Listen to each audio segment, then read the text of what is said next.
I found out about Undertale in a hospital ward when I was a kid. Another patient there was drawing characters from the game. I remember them drawing Toriel and asking them who the heck she was. After talking about it for a moment, I quickly forgot about the game. This was about a month and a half after the game first came out. Eventually, I was able to go home from the hospital, and my older sister was playing the game. She was playing it on her laptop and was at the part right after you leave the ruins. I had no idea I was looking at a piece of media that would change the indie gaming world as we knew it. She had finished the game doing the neutral run and was replaying it to do the pacifist run. I still remember the shock on our faces during the papyrus date when we found the spaghetti under his hat. Undertale brought me a lot of joy at a time in my life that was filled with a lot of non-joyous moments. Over the years, I have revisited the game time and time again with different groups of people. It's one of those games you can say, hey, let's play this, no matter who you're with. As I've gotten older, Undertale still hits as hard for different reasons. It is timeless. That made me start to wonder why. The most I could find that aged in it was the use of the word doggo, but I would consider that an apt description for the dogs in this game.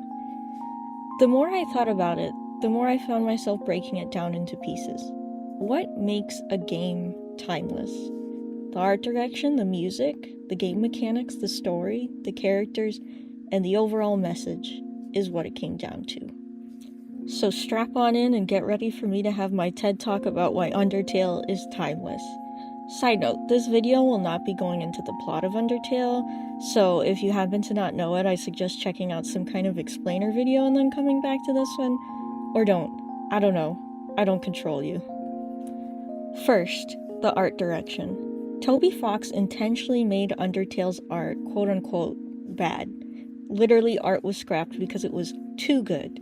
I think this allows for three different things to go on. One, the graphics never age. He wasn't going for realism, so you won't hear, I can't believe I ever thought this looked real. It is what it is. Blocky and at times awkward, but it works because it's consistent. We never get anything that looks out of place. If something is odd, it's on purpose and still feels consistent within the world, no matter how odd. 2, it allows for them to be easy enough for kids to draw. When I was a kid, the characters I loved the most were simple to draw. No matter how you drew them, it was not difficult to tell who they were. This also allows artists to do their own interpretations of the characters, while also still being recognizable. No matter how simple or complex the fan art is, you know who it is.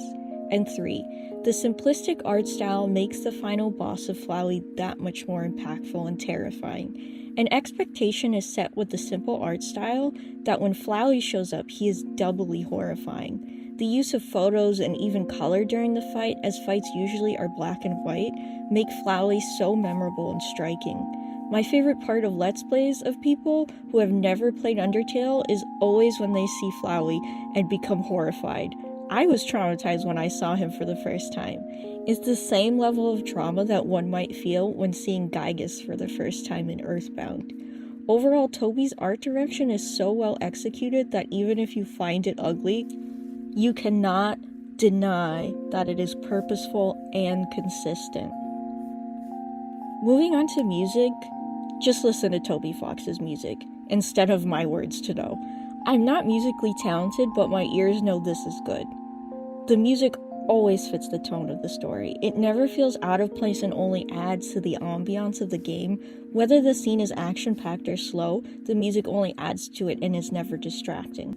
The music is consistent in quality across the board. Even for the simple moments, it packs a punch. If it's good enough for the Pope, it's good enough for me.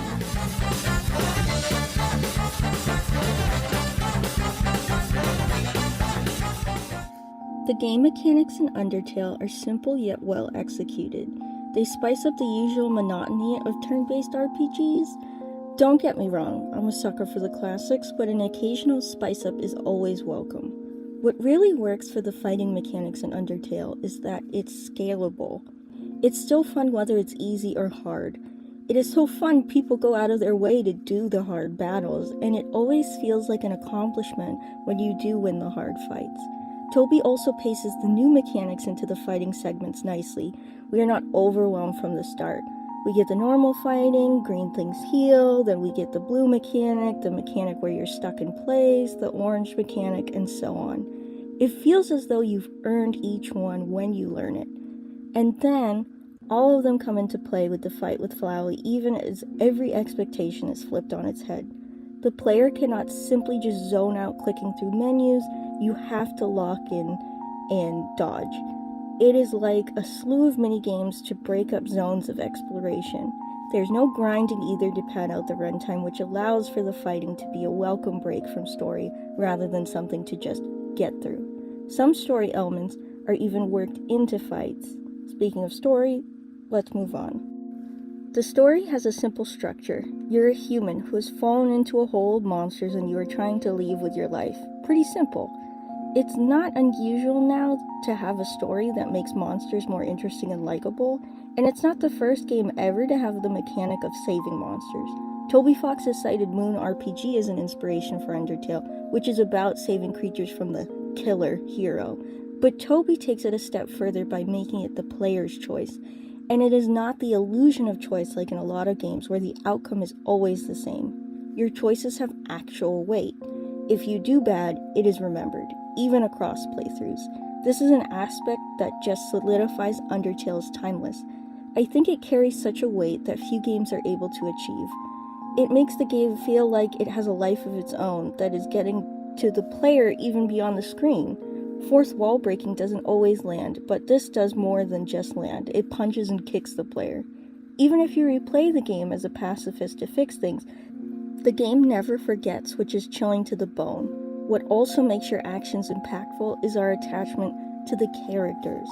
The characters are so rich and developed in Undertale. Although Frisk is a blank slate for the player to project themselves onto, the characters around Frisk are anything but blank. On a side tangent, I do enjoy that Frisk is androgynous. I've only ever seen one other game that wasn't developed by Toby Fox do this, Garden Story, but back to why the characters are so well written. Toby Fox allows every character to have a foil. Toriel and Asgore, Sans and Papyrus, Undyne and Alphys, Nabstabluk and Metaton. Heck, even Burger Pants has Bratty and Caddy. What is nice is that a lot of these characters fill out stereotypical archetypes while also not falling into tropes. Bratty and Caddy are great examples of this. They are the Valley Girl type, but Toby Fox doesn't portray that as a bad thing. He doesn't even make them into bullies either. Their critiques of Burger Pants are justified. He was objectifying them. They can be seen as cool for making fun of him, but we can also see they were trying to hang out with him. Burger Pants is seen in a sympathetic light of wanting to get out of his crappy job and feeling like he wasted his life when he's only 19. We also see he already decided the girls didn't like him before they could speak. I mean, his pants did fall down, but he ran away and then ran with the story doing nothing to change it. These side characters had so much detail poured into them that if the player chooses to see it, they can. It allows for the world to feel rich and lively. The main cast is even richer though.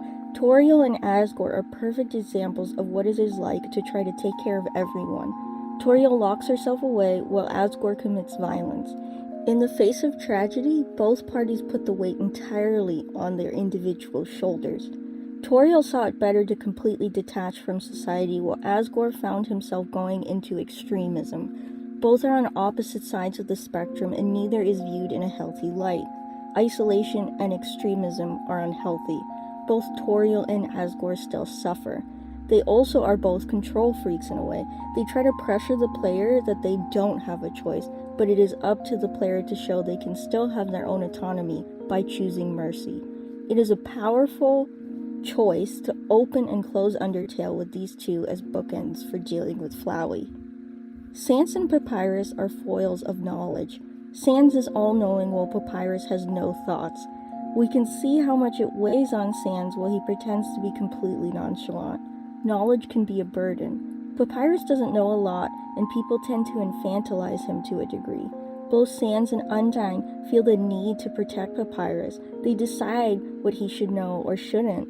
Undyne not wanting Papyrus to know that he isn't fit for the Royal Guard weighs on her, but she already decided how Papyrus would feel. Same with Sans telling you to be nice to his brother and trying to pull the strings behind your interactions with Papyrus to make them comfortable. Sans cannot always be there to protect his brother. Sans is cool, but there are moments he is terrifying, and you can see how much the world weighs on him. It is good to have a balance somewhere in between knowing nothing and knowing everything. Undyne and Alphys are foils when it comes to confidence. Undyne is so sure of her strength and skill, while Alphys is extremely self-detrimental and insecure. Undyne's self-assuredness comes into a bad light when she doesn't try to reason with you, she immediately attempts to kill you. If you're doing the pacifist route, she sees you are kind to her regardless of her violence. This makes her have to self-reflect while her house is on fire. Alphys, on the other hand, hides a dark secret away and feels everyone will hate her. Alphys doesn't believe she's smart.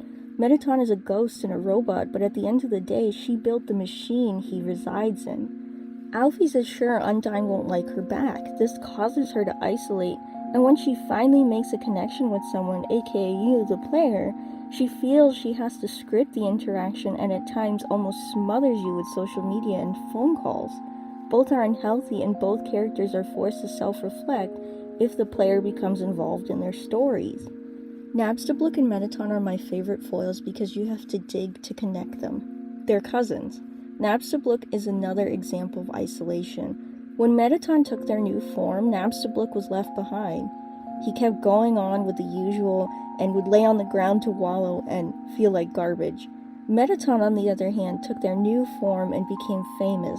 In one way, Mettaton is loved by many, but known almost by no one, which is isolating in its own right. Both are lonely in different ways. They eventually come back together as Nabstabluk changes things by becoming a sound mixer, showing balance is good. Even if they change, that doesn't mean they can't change together. And finally, Frisk and Clara are foils. One is the pacifist route and one is the genocide route. One has a soul and one does not. The player can find an in-between at the neutral route if they wish to do so. I think this is supposed to show we as people are more often than not usually somewhere in the middle when it comes to morals. It's only possible to be Frisk in the game if the player knows the outcome of everything and can go back and replay the game to do it the right way. You can only get the genocide route if you choose it, and most players who don't already know the story would have to replay the game in order to kill everyone. But in reality, we cannot redo life. We can only accept our actions and move on. In reality, we are all neutral, which brings us to Undertale's message. Our choices matter, and even when making mistakes, we must have the determination to keep going. We see the characters in the game with all their flaws. These flaws are never seen as an excuse for their behavior, but as an explanation.